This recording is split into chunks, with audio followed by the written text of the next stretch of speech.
Primeiro, bom dia para todo mundo. Agradecer por vocês estarem aqui tão cedo, né, para ouvir falar sobre ciência, computação e algumas provocações que eu vou tentar trazer para cá. Também a Página Nordeste por ter aceitado, né, essa missão da palestra, né, tanta gente legal que podia também estar palestrando. E a gente submete e fica naquela expectativa, né, será que vai ser aceito e tal, e eu fico muito feliz quando eu consigo, né, submeter algum conteúdo. E também agradecer a generosidade, né, da apresentação, e que sempre sou bem feliz de estar na comunidade Python. Sou apaixonada por vocês, né, todo mundo que faz isso acontecer.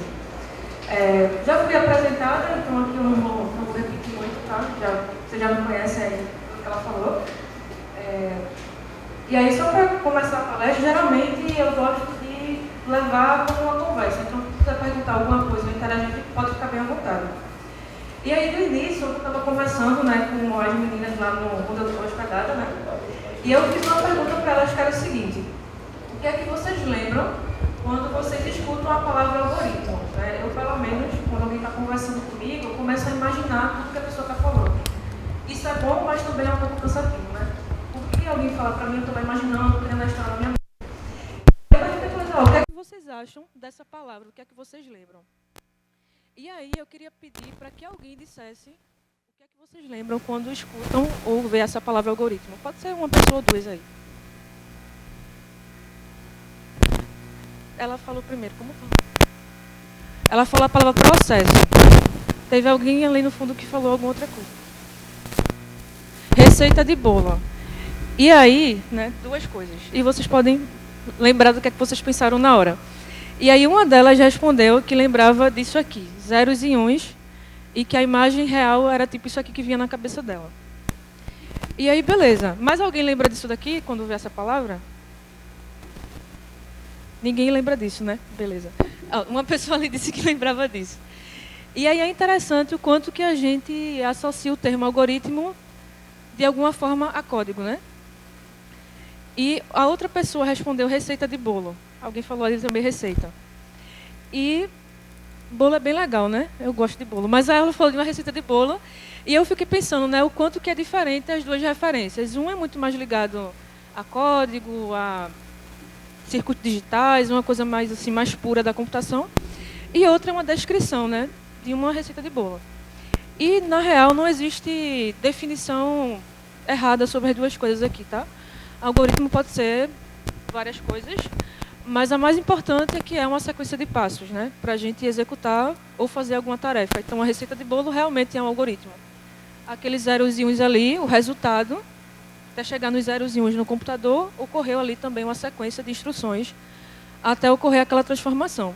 Então, isso para mim se tornou interessante esse papo, né, para entender o quanto que a gente pensa de maneira diferente sobre algumas coisas. E, geralmente, a gente começa a refletir muito, né, de onde é que vem essas definições, né? Eu acho que o termo algoritmo se popularizou muito com as big techs e as redes sociais, né? Então, está na boca do povo algoritmo, né? Ah, porque eu uso as redes sociais e o algoritmo está me dando tal conteúdo. Então, várias pessoas falam hoje esse termo, mas antes não era uma coisa tão comum das pessoas falarem. E aí a gente tem o pensamento computacional, que é um termo que ainda está se popularizando. Alguém já ouviu falar nesse termo? A maioria que já ouviu falar. Mas pessoas da sua casa, por exemplo, pessoas que você convive que não é de computação, é muito difícil elas falarem naturalmente isso, né? E aí a gente está nesse movimento, né, de popularizar esse tipo de conhecimento. Que o que é pensamento computacional, né? É uma habilidade. Na verdade, não é uma técnica em si, mas é uma habilidade que você vai ter algoritmos, reconhecimento de padrões, abstração e decomposição. Todo mundo usa isso aqui no dia a dia. E aí, a gente vê aí nesse diagrama aí, que é uma interseção de conhecimentos. Não é apenas puramente ciência, não é somente programação, mas tem um componente muito importante que ali diz informação, tecnologia e aplicação. E nisso envolve também a sociedade, né? E aí a gente espera muito que todo mundo possa se apropriar dessa habilidade, né? E aí ali embaixo eu coloquei Janet Wing porque não foi a pessoa que inventou esse termo, nem foi a primeira pessoa a usar esse termo, mas ela escreveu um artigo em 2006 falando pensamento computacional e ela falava mais do que era isso. Apresentava os elementos e uma das coisas que mais chamou a atenção era que ela dizia, olha, é uma habilidade que todo mundo vai ficar interessado em aprender e usar. E aí o tema da palestra fala um pouco sobre isso, como é que um cientista da computação pensa, ou como talvez a gente pode provocar um raciocínio que use técnicas da computação. E aí, para quem quiser ler esse artigo, ele é muito bom mesmo. E aí outra coisa que envolve isso também, né, mas trazendo uma coisa mais da filosofia mais clássica, eu ouvi pela primeira vez esse paradoxo de Zenão quando eu estava na universidade. E aí, pelo menos hoje em dia, assim, eu não vejo que é tão comum uma discussão mais filosófica da ciência nos cursos de computação. Mas aí tinha uma disciplina que o nome era Conhecimento Tecnológico, né? E aí tinha essa disciplina e quem dava era uma professora de filosofia. E eu achei isso muito interessante, porque às vezes nos cursos, quem está dando mais isso, computação e sociedade, às vezes não são da filosofia, é um professor de computação que acaba trazendo algumas reflexões. Mas a professora trouxe esse paradoxo no começo da aula, e aí a gente parou a pensar sobre isso, né? Alguém já ouviu falar desse paradoxo aqui? Algumas pessoas sim, outras não. Mas o que é interessante, né? Pelo menos quando eu comecei a ouvir, eu comecei a acreditar no paradoxo, tá? Que ela estava contando, né? Porque eu fico imaginando tudo que está sendo dito. E aí, para quem não conhece, paradoxo é tipo uma contradição, tá? A gente vai chegar escuta algo e vai chegar numa contradição, que as duas coisas não podem acontecer ao mesmo tempo. Então, nesse caso aí, Zenão, ele era um filósofo e ele estava ajudando Parmênides a definir a lei do movimento dele lá. Então, essas discussões que existiam lá. E no livro de Platão ele conta esse diálogo, né? E aí, qual era a grande questão desse paradoxo? Ele dizia assim, olha, Aquiles e a tartaruga, eles iam, digamos que apostar uma corrida. E aí Aquiles deixaria a tartaruga andar primeiro do que ele, né? Dá uma vantagem para a tartaruga. E aí, se vocês perceberem aqui, ó, primeiro ele está andando, mas a tartaruga já está na frente. Então, sempre que a tartaruga andar um passo a mais, mesmo que ele também dê, ela sempre estaria na frente dele. Isso vocês acham que é algo real? Tipo, a gente pensando aqui agora. Uma tartaruga e eu correndo. Quem vocês acham que ganharia?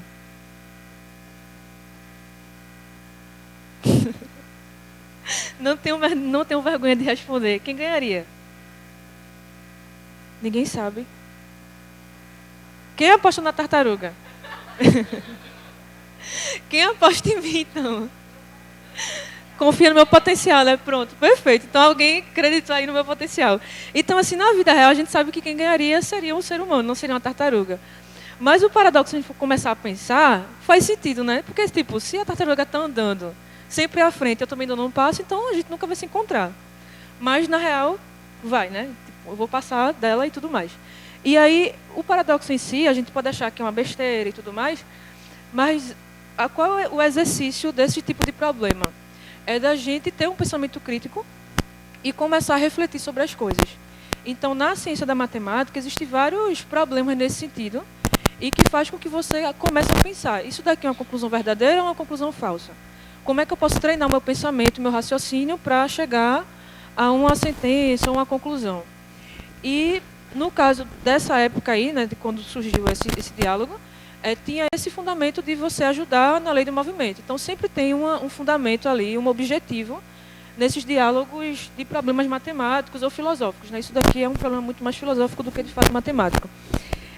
E aí, essa professora trouxe isso e ficou aquela provocação na minha mente, né? Poxa, interessante. E aí, depois disso, né, a gente começou a estudar o que, de fato, era lógica. Eu não vou definir aqui na teoria, porque eu não sou especialista nessa área, mas eu sempre penso, lógica eu vou usar para resolver um problema, é um raciocínio bem estruturado para resolver um problema. E também tem a parte da matemática, né, das definições matemáticas da lógica. Que aí na computação a gente estuda muito isso, né? Para quem cursou matemática discreta, por exemplo, a gente usa muito conectivos, aquele negócio lá, né? Prova matemática, prove que, sei lá, dois números pares, o resultado é sempre um número par. Então a gente estuda isso, como provar essas coisas. E parece ser uma besteira, mas com o tempo isso acaba exercitando o raciocínio da gente. E aí tem outro problema. Alguém já ouviu falar desse aqui do fazendeiro? Esse daqui é bem clássico também. É o seguinte, ele precisa atravessar um rio e ele vai usar um barco e ele vai ter um vegetal ali, pode ser uma alface, alguma planta aí que vocês imaginarem. Tem um lobo e tem um cordeiro. E vejam só, ele não pode deixar o lobo e o cordeiro juntos, porque o lobo vai comer o cordeiro. Certo? Ele não pode deixar o cordeiro junto, sozinho lá, com o alface ali, porque o cordeiro iria comer o alface. Ele precisa atravessar os três. De alguma forma, ele tem que se virar aí, de levar um por vez e atravessar os três para outra margem do rio. Então, esse é um problema também que a gente acha uma besteira, mas que na vida real a gente se depara com situações assim, conflitantes. Eu preciso tomar uma decisão e que eu também lide com riscos e situações limites. Alguém sabe como é que resolve esse problema ou tem alguma ideia? Não pode comer, ele tem que chegar do outro... Os três têm que ir para o outro lado, todos de boa, tá? Alguém tem alguma ideia, alguma sugestão?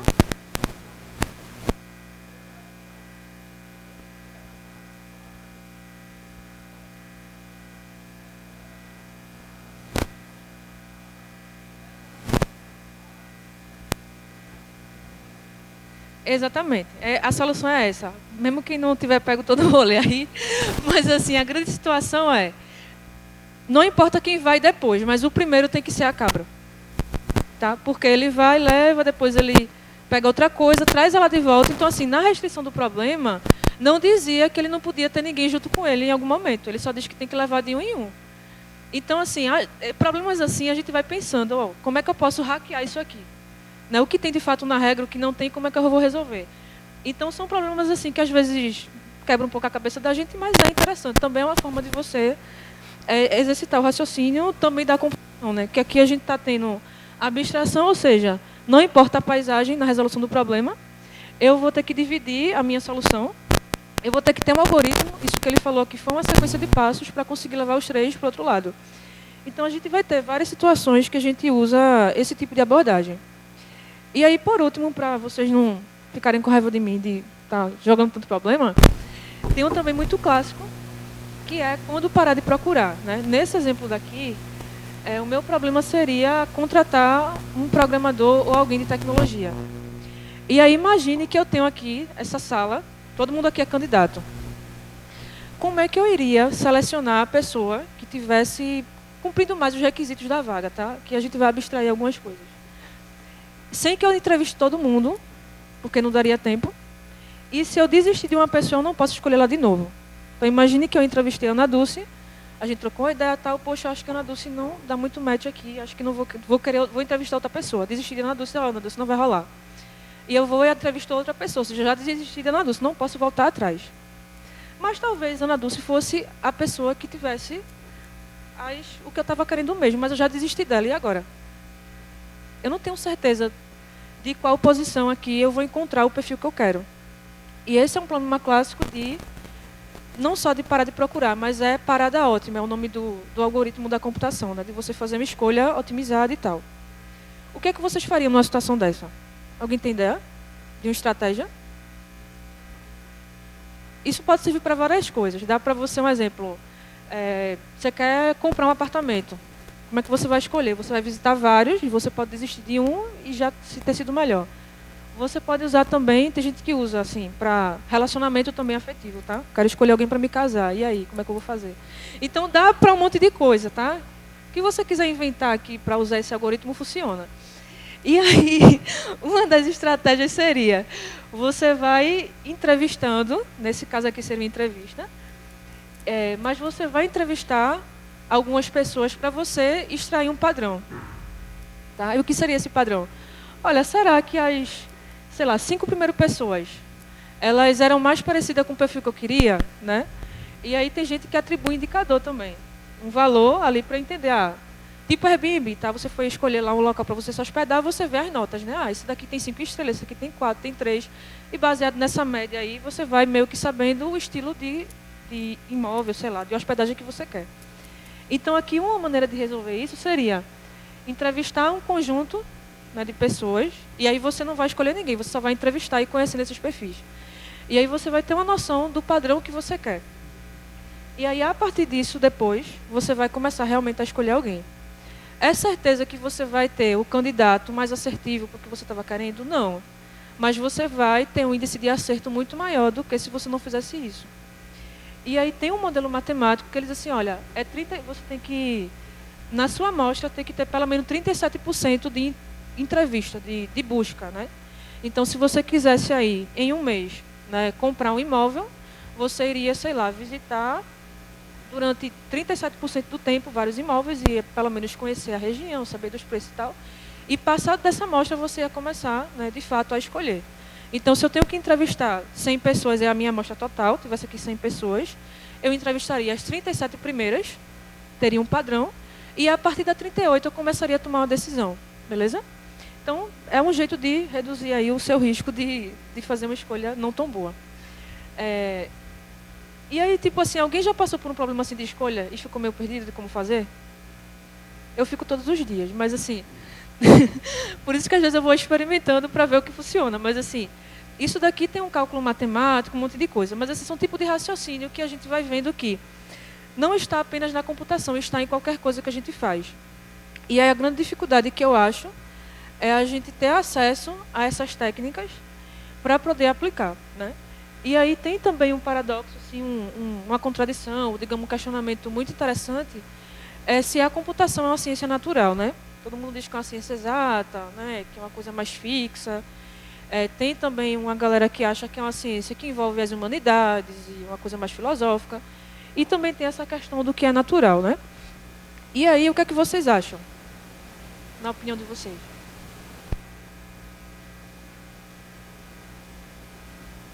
Alguém falou alguma coisa lá atrás? Acha que é, né? Alguém acha que não é?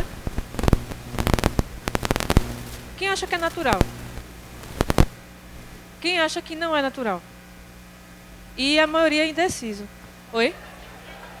O que não é natural? Pronto, ciências da natureza. Seria o quê? Biologia, química, física, envolve mais a natureza.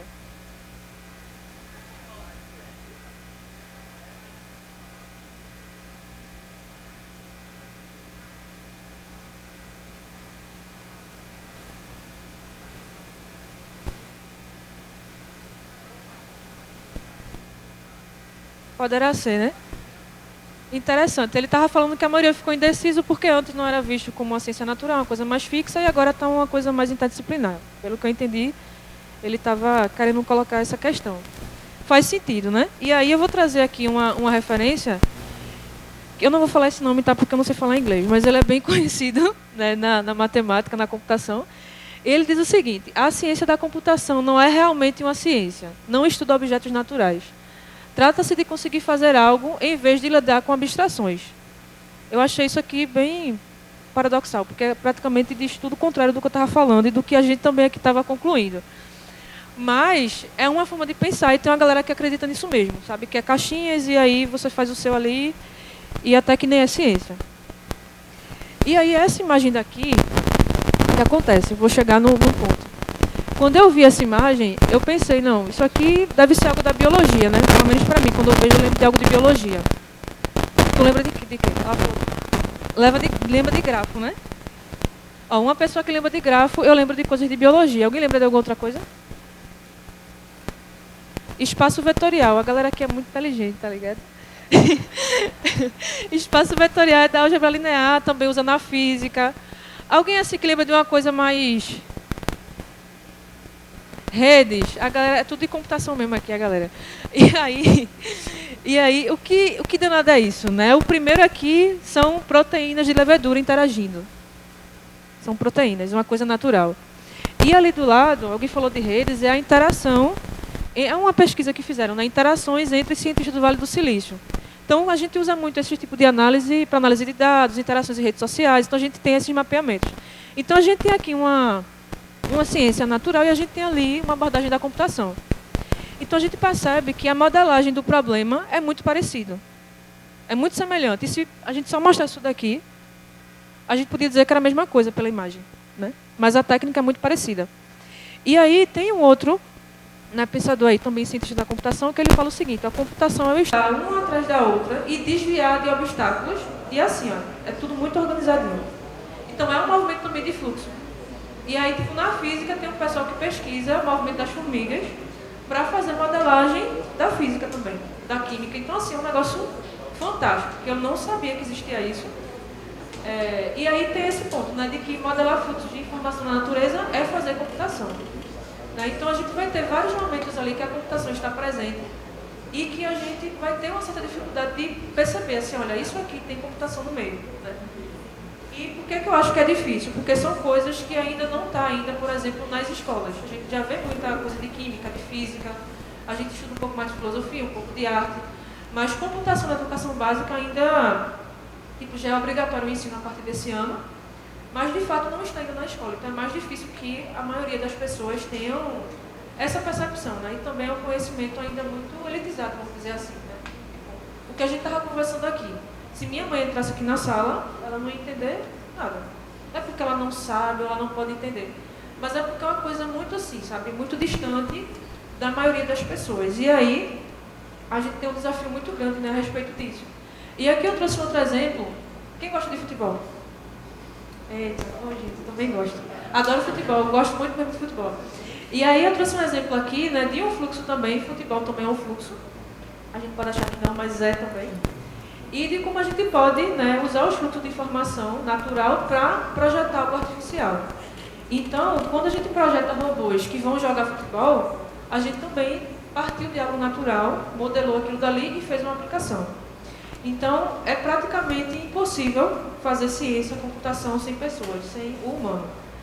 Né? Então, como é que a gente iria projetar um robô ali para jogar futebol se não tivessem pessoas que jogassem futebol, que estabelecessem as regras, que tivessem uma interação, que tivesse toda uma ciência também ali por trás. Né? Então, isso é uma coisa também a se pensar. E aí tem outro ponto, né, que, nesse caso aqui, o Gilberto Câmara do INPE, ele traz várias provocações também nesse sentido, sobre o paradoxo da computação ser universal. Né? Que aí, no caso, seria como a gente pode fazer para que a colaboração, né, dessas ciências, das interações humanas e das pessoas, para que a computação seja mais acessível. Né? E aí, o acesso à computação, pelo menos quando eu comecei a estudar, ele não era pela internet como é hoje. Tinha-se muito curso. Né? Quem aqui começou, sei lá, na área de computação em 2000, alguma coisa assim? Alguém aqui? Todo mundo é muito novo, né? Não, ali atrás tem um pessoal. E aí, assim, vocês lembram se tinha cursos online? Tinha curso online? Não. Tinha o quê? Tinha aquele livro bem grosso, né? De algoritmos, Cormen, aprenda a programar com Java, um negócio bem grandão assim. Eram as bíblias.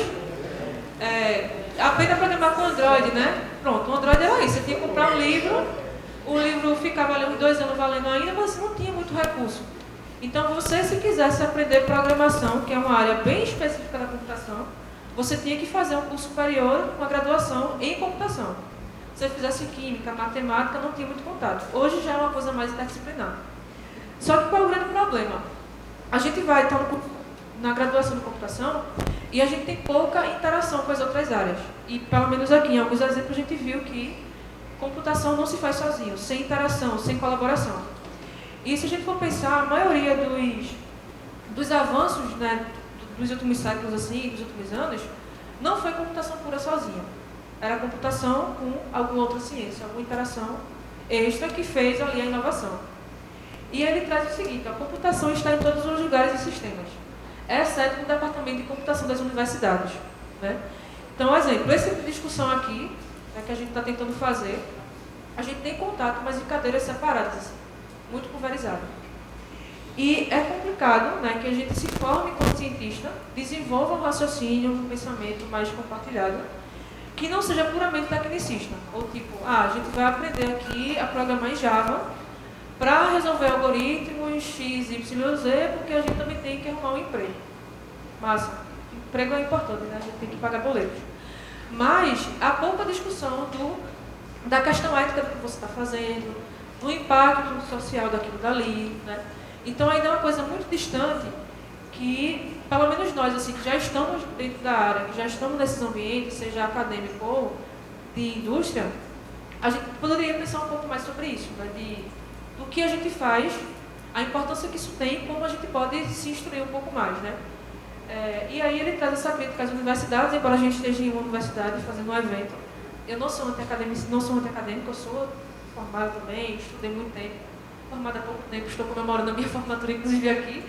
Mas, assim, é uma coisa que a gente pode, né, tornar a academia ela é muito mais próxima da sociedade, que é o grande objetivo da academia, né? Não é simplesmente estar lá encastelado, pensando ciência, eita que massa, e o resto, tipo assim, dane-se, não é bem assim. Então, eu acho que é um desejo que eu tenho muito, assim, é de que fosse esse tipo de ambiente, né? E aí eu estava conversando, vindo para cá, ela perguntando o que vocês pensavam da universidade quando vocês entraram, passou no curso. Pelo menos a minha expectativa era de que eu encontrar pessoas muito inteligentes. Encontrei essas pessoas também lá, né? E que a gente teria discussões, aquelas coisas mais assim, filosóficas e tudo mais. Mas quando cheguei lá, tipo, era Visual Studio Code, né? Mas o mais antigo, tá? E aí o código lá e tal, poxa, eu não sabia nem o que danado era isso. Nunca tinha visto código na minha vida. E era aquilo dali, beleza, vamos aprender a programar. Né? E depois redes de computadores, um negócio meio assim. E eu disse, caramba, onde é que está a discussão, né, da parada, onde é que está, né? E aí eu acho assim que para quem já está, né, pode fazer isso, é essencial, né, que a gente comece a provocar um pouco mais, né, para que os cursos possam formar um cientista de fato. A ciência é você pensar, é você questionar, é você decidir, e que geralmente nas universidades são as pessoas que estão ali se formando, elas vão tomar decisões para toda uma população. Então, assim, às vezes um colega seu de trabalho de universidade, daqui a, sei lá, 6, 7 anos, pode ser um gestor público, pode ser um secretário de tecnologia, pode ser pessoas assim, né, que estão decidindo. Então, é basicamente isso que eu tinha para colaborar para vocês. Ficou um encerramento meio assim, mas era mais ou menos isso que eu queria trazer para cá. De que a gente possa colaborar um pouco mais. Vai ter algumas palestras nesse sentido. Tem um Tarcísio que está aqui, tá, que é uma referência, vai ser um dos keynotes, mas que ele é muito foda. E, tipo, foda, falei baixo pelo palavrão, mas assim, ele é uma pessoa incrível e, tipo assim, muitas dessas provocações ele tem trazido muito para todo mundo, né? E eu espero que vocês tenham essa oportunidade também de conversar com ele, fora ali do keynote. Tem a Anicele também, que é uma pessoa que colabora muito. Tem as meninas do Paileiros também, que traz essas discussões.